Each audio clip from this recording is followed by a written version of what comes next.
Fact or feeling?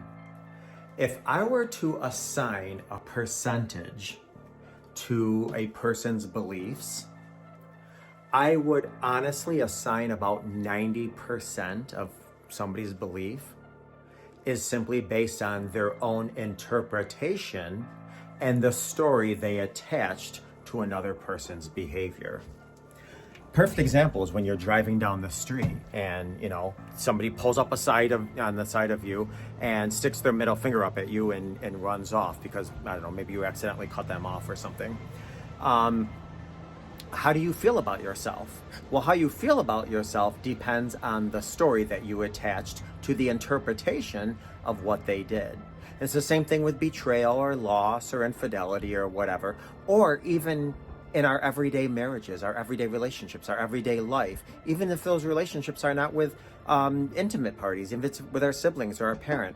When somebody does something or somebody doesn't do something that we want, which, keep in mind, expectation often leads to frustration.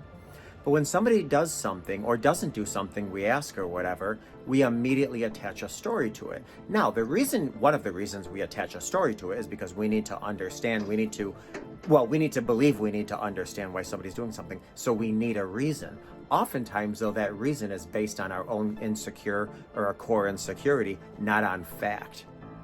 So, which is why a lot of times when somebody drives by us and sticks our middle finger up, what do we think? Oh, I'm that worthless. I'm that insignificant. I'm a piece of crap to you. Blah, blah. Those are all stories we attach to it. Or, we tell our spouse, oh, you don't want to put your dish in the sink because you hired a maid.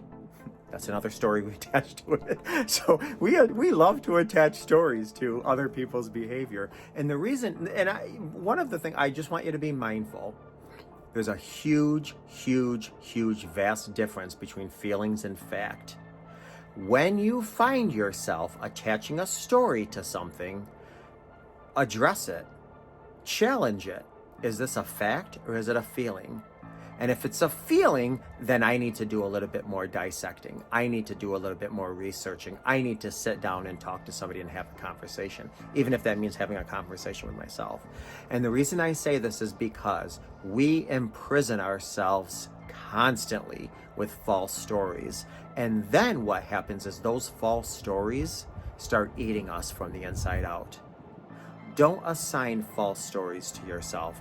We have enough to deal with in life. So, check your feelings with fact and don't assign unnecessary stories to other people's behavior.